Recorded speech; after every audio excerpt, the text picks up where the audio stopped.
Mantenha o teu folhetinho aberto no Evangelho de Marcos. No versículo 29, está escrito que Jesus saiu da sinagoga e foi com Tiago e João para a casa de Simão e André. Domingo passado, para quem se recorda, para quem foi à missa, ou leu a liturgia diária, ou escutou em algum lugar, etc., nós vamos recordar que Jesus estava no templo, na sinagoga em Cafarnaum. Ele continua em Cafarnaum. Naquela sinagoga havia um homem possuído por um espírito, o espírito impuro, nos narra Marcos. Então Jesus disse para o espírito: cala-te, sai deste homem. E imediatamente o homem foi sacudido fortemente e o espírito então o deixou. E a partir daquele momento a fama de Jesus se espalhou por toda a região. Agora Jesus acaba de sair do templo, isso foi na manhã do sábado, isso agora já é por volta de aproximadamente meio-dia. Ele está indo para a casa de Pedro e André, lembrando que Pedro e André eram irmãos. Pedro era casado, tanto é verdade que o texto cita a sogra dele. E André morava em Cafarnaum com Pedro. Era muito comum que os irmãos mais jovens morassem com o casado mais velho. Ok. Agora há uma coisa interessante. No templo, Jesus expulsa o demônio em público. Todos que estavam no templo viram o que ele fez. Mas agora, indo para a casa de Pedro, ele vai curar a sogra dele, e a casa é um lugar privado. Só quem vai ver o milagre é quem está naquela casa. Os dois discípulos que estavam com Jesus, Pedro, André e a esposa certamente, e a própria sogra. Aqui nós temos a primeira lição do texto. Jesus cura em qualquer lugar, em qualquer circunstância, em qualquer momento. Ele pode curar tanto no público quanto no privado. Mas outra coisa muito mais interessante, porque Jesus não era o homem dos holofotes. Não estava preocupado em curar ou expulsar os demônios no público para ser famoso, não. Jesus curava muitas vezes no público, justamente para poder mostrar que ele era o Messias enviado. Jesus não era um pregador dos holofotes, não. Por isso que nós temos essas duas grandes possibilidades maravilhosas. Quando estamos no culto, na igreja, na Santa Missa, na Santa Liturgia, nós temos aqui a oração pública. A liturgia é uma ação pública. Nós estamos em comunidade, embora sejamos pessoas de famílias diferentes, lugares diferentes, mas estamos na mesma igreja, numa liturgia totalmente pública. Mas quando retornamos para nossa casa, há uma liturgia privada. E ele está agindo, tanto aqui na igreja, quanto dentro da tua casa. Muito bem. Nós temos aqui um segundo momento para entender bem esse texto. Jesus saiu da sinagoga e foi com Tiago e João para a casa de Simão e André. Segundo ponto, abra as portas da tua casa para Jesus que está se direcionando a ela. Não deixe Jesus no templo, leve-o para casa. Abra as portas da tua casa, do teu coração, para que Jesus possa então reinar lá dentro. E ele é muito educado, nos ensina o livro do Apocalipse de São João. A palavra diz que ele bate, se você abrir, ele entra, se você não abrir, ele vai embora.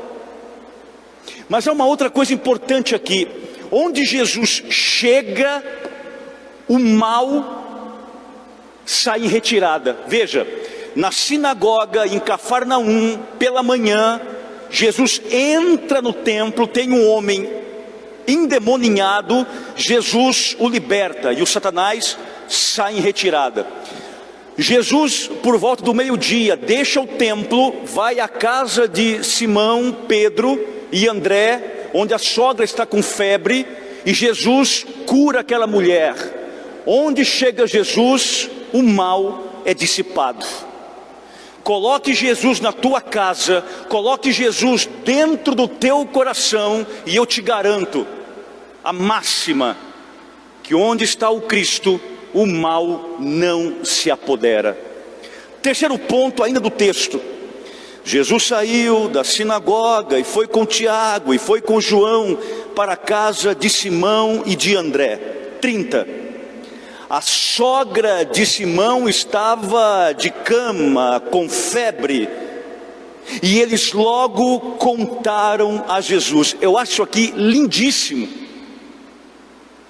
Quem estava com febre não era Pedro, quem estava com febre era a sogra de Pedro. E aqui eu tenho um terceiro ponto importante, minha gente. Como é lindo quando dentro de nossas casas um está preocupado com a saúde do outro. Como é lindo saber que dentro de nossas casas eu me sinto responsável por você. Por isso somos uma família. Como é bonito você perceber que Pedro, André vão até Jesus, ou acolhem Jesus em sua casa e dizem para ele: olha, Jesus, a minha sogra, ela está com febre e acamada. Intercessão começa em casa, caridade começa em casa. Não adianta querer fazer caridade para o vizinho, caridade na igreja, caridade em órgãos filantrópicos. Não adianta dar cesta básica para o pobre lá fora, se tem gente morrendo dentro da minha casa. Caridade começa com aquele que está do meu lado, o meu próximo. Infelizmente as famílias não oram por si mesmas. Parece que a dor de um familiar não repercute no outro. Parece que o que dói no meu familiar já não dói mais em mim. Fala-se tanto em empatia, uma palavra tão bonitinha, mas só virou uma palavra bonitinha, porque a empatia na psicologia tem a conotação da teologia de compaixão, de colocar-se no lugar do outro, mas não só colocar-se passivamente, colocar e agir, ter atitudes, fazer, ajudar. A sogra de Pedro está com febre, e nós vamos falar com Jesus. No 30, lá no finalzinho, tem uma coisa que é muito importante. O texto diz: e eles logo contaram a Jesus. Diga isso comigo: e eles logo contaram a Jesus. Esse logo contaram é imediatamente. Sabe o que é lindo? É saber que oração é falar com um amigo, é contar para um amigo o que está acontecendo na minha casa, na minha vida, na minha profissão, nos meus sentimentos, na minha história, no meu contexto. É lindo porque nós descobrimos aqui com esses 4 discípulos, mas principalmente com Pedro e com André, que oração não é outra coisa senão em levar a Jesus as minhas aflições e as minhas angústias. Minha gente, tem coisas nessa vida, e terá momentos na tua história, na tua família, com os teus amigos, com quem você ama muito, com os teus entes queridos, que a única coisa que você poderá fazer por eles será uma oração, uma prece. E acredite, isso será suficiente. Mas conte logo para Jesus, não protele as orações, não invente desculpa para não falar com Jesus. Fale com Jesus. Fale com Jesus no teu quarto, fale com Jesus na tua sala, fale com Jesus na tua cozinha, fale com Jesus dentro da igreja, fale com Jesus dirigindo, fale com Jesus no escritório, fale com Jesus na UTI, mas fale com Jesus, conte para Ele, conte, porque Ele é teu amigo, um amigo que não tem pressa, um amigo que é o Senhor do tempo, o dono do tempo, e que para o tempo para você falar com Ele. Isso é oração. Ao mesmo tempo, minha gente, nós percebemos justamente isso. Contar a Jesus significa entregar confiantemente a minha súplica, a minha prece, o meu pedido nas mãos de Jesus. E eu entrego e eu confio. Senhor, eu não sei o que virá por aí, mas eu estou entregando confiantemente em tuas mãos. O Senhor sabe o que é melhor. Eu confio e desde já eu agradeço. Muitas e muitas vezes nós queremos fazer no lugar de Jesus. A gente conta os nossos problemas para todo mundo. A gente conta para o vizinho, a gente conta para o amigo, a gente conta nas redes sociais, a gente conta nos áudios, a gente conta nos textos escritos. Não, comece contando para Jesus. A maioria dos nossos irmãos católicos tem muita dificuldade com oração, não sabe como orar. Nesses meus longos anos de sacerdócio, muitas e muitas pessoas já me procuraram para dizer: padre, eu não sei rezar. Rezar é contar para Jesus, está aqui. Esse é o texto mais lindo, mais simples para se falar de oração. Orar é falar com um amigo. Como é que você conversa com o teu amigo? É a mesma coisa. Isso que Pedro, isso que André estavam fazendo naquele momento com o Senhor Jesus. Versículo 30 ainda, diz a palavra: a sogra de Simão estava de cama, com febre. Aqui, minha gente, tem duas palavras importantes para o entendimento do texto. Essa mulher estava acamada, e estando acamada, ela estava também com febre. E aqui eu preciso do grego. Sem o grego é impossível entender o texto como deveria, porque o texto foi escrito no grego. Na língua grega, uma pessoa acamada é katakeimai. Katakeimai significa prostrada. Essa mulher estava queimando de febre. Vale uma coisa importante aqui, porque febre e fogo na língua grega tem a mesma palavra. Por isso que nós usamos o termo fulano está queimando de febre. Isso é grego, expressão, um provérbio grego. Porque fogo e febre têm a mesma palavra, a mesma etimologia na língua grega. Essa mulher estava queimando de febre.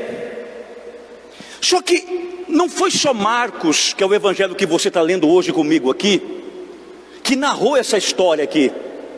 Mateus e Lucas também narraram, porque essa história é muito importante na Bíblia.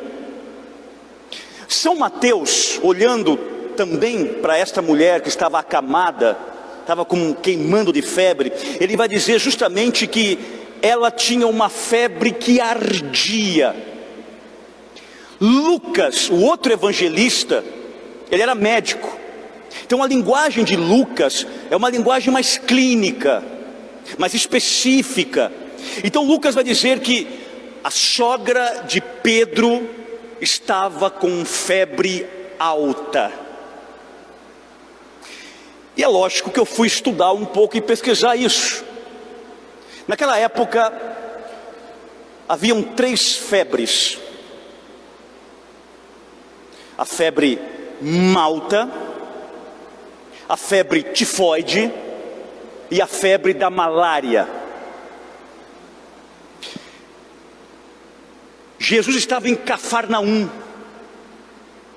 Cafarnaum era geograficamente uma cidade cercada por muitos rios. Então era subtropical. E ali proliferava o mosquito da malária. E não tinha cura. Eu trouxe esse texto para o contexto e já percebemos o seguinte: essa mulher está com uma febre mortal. Ela vai morrer. Ela está com malária. Essa senhora não vai sobreviver. Aí vem o quinto ensinamento para hoje. Quando alguma coisa for impossível para você, Quando alguma coisa for impossível para o teu médico, quando alguma coisa for impossível para o teu padre, quando alguma coisa for impossível para tua mãe, para tua avó, para o teu tio, para o teu advogado, para o psicólogo, para o psiquiatra, ela ainda não é impossível para Deus. E é o que eles fizeram. Minha sogra está acamada com uma febre mortal. Entregue o teu impossível no Deus que é especialista exatamente no impossível. Eu fico imaginando, é que Nossa Senhora andava com aquele grupo, e que Maria deveria contar por muitas e muitas vezes, e aquilo impregnou esses caras, porque eram pescadores, homens muito simples, mas que Maria contava. Escuta, vocês não sabem que loucura, como foi tudo isso. Estava eu na minha casa, apareceu um anjo, fiquei grávida, ainda por cima o anjo me falou que a minha parenta Isabel, a mãe do João Batista, o nosso profeta, também estava grávida na velhice. E ele me disse: para Deus nada é impossível. O testemunho de Maria impregnou aqueles homens, que quando olhavam para Jesus, sabia que ele era o próprio Deus. Então estão dizendo: Senhor, a minha sogra vai morrer, para nós é impossível, mas não é para ti. E eu te pergunto nesta noite de sábado, às 7h56 da noite, qual é o teu impossível? Não há impossível para Deus. Fala para Jesus o que neste momento te assombra. Entregue para Jesus, converse com o teu melhor amigo e diga para ele: Jesus, eu preciso de ti na minha causa.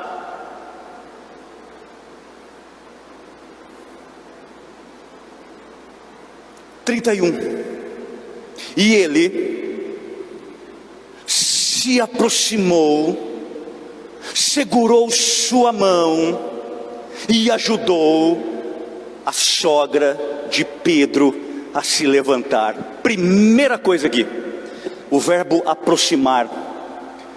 Quando eu oro, eu me aproximo de Deus e Deus se aproxima de mim.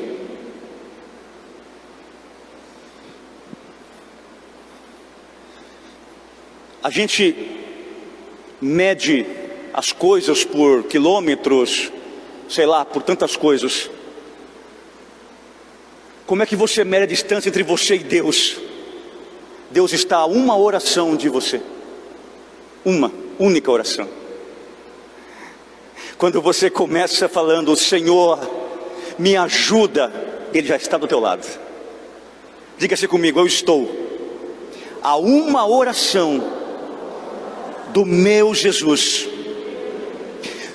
Segunda coisa, ele aproxima-se da sogra de Pedro e segura na mão dela. Gente, a oração é um negócio tão lindo, um negócio tão fantástico, um negócio tão sobrenatural, um negócio tão sobre-humano, que quando você ora, você sente que Jesus segura a sua mão.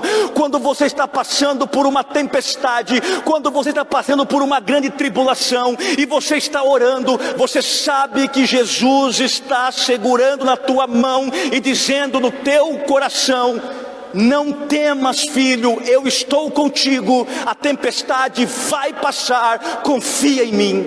A ele uma salva de palmas.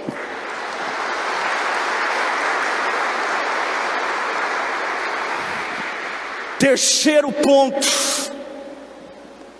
aproximou-se, segurou a mão e ajudou-a a se levantar.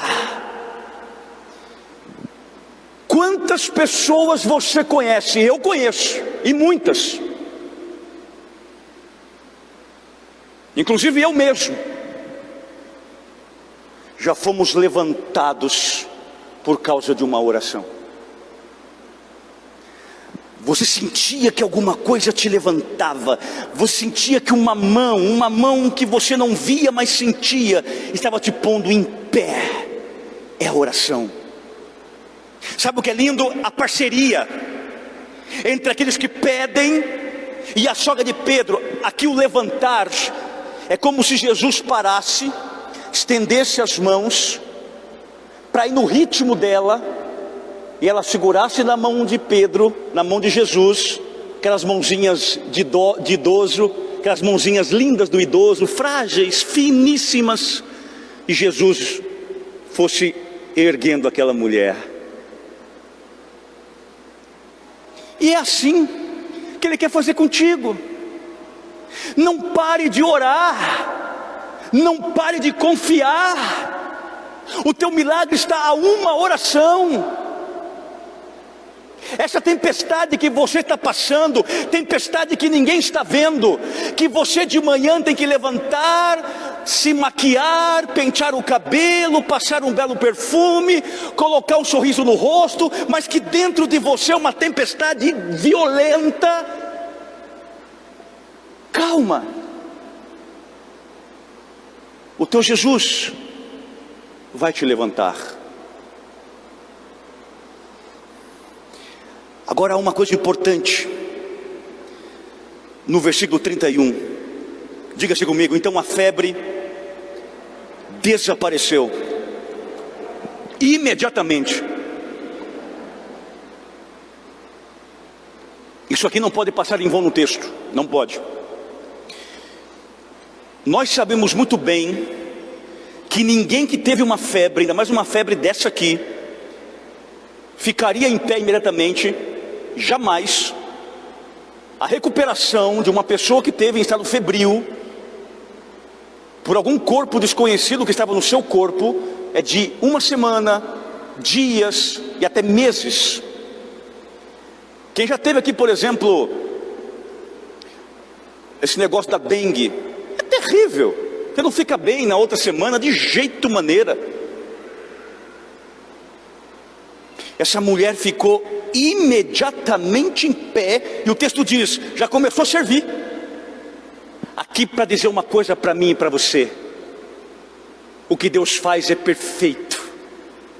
Imperfeito sou eu, imperfeito é você. Deus é perfeito. Quando Deus toca, quando Deus põe a mão, é perfeito.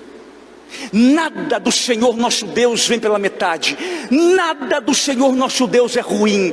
Nada do Senhor nosso Deus é medíocre. Quando Deus põe a mão, Ele põe para que a abundância possa acontecer. Não reclama do que Deus te deu não, minha gente. Agradeça tudo que você tem, porque foi Ele que te deu. Agradeça até pela família difícil que você tem, porque foi Ele quem te deu.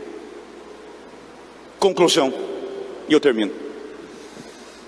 Assim que a mulher foi curada, ela começa a servir. E aqui está o segredo da sogra de Pedro, velhinha fantástica. Como é que ela agradeceu a Jesus a cura que Ele proporcionou na vida dela, servindo a Ele? A melhor forma de você agradecer tudo que Deus tem dado para você é servindo a Ele, como a sogra de Pedro. Sirva a Deus. Sai da preguiça, da zona de conforto e sirva ao teu Deus. Porque a gente quer milagres, curas. Eu quero cura, eu quero milagre, mas eu não sirvo a Deus. Ele não quer teu dinheiro, nem teu carro. Ele quer o teu serviço. Como que eu sirvo a Ele, Padre? Simples. Dá um abraço em quem precisa. Estende a mão para quem está se afogando. Traga a tua família para a igreja todo final de semana. Faça uma oração com os teus funcionários na tua empresa. Fala do amor de Jesus nas redes sociais. Invada as redes sociais com o teu testemunho de vida. E dê um bom exemplo como cristão. Pronto. Desse jeito nós servimos. Do jeito da sogra de Pedro. Não desista. Teu milagre está mais perto do que você possa imaginar. Conta para Jesus. A Ele uma salva de palmas.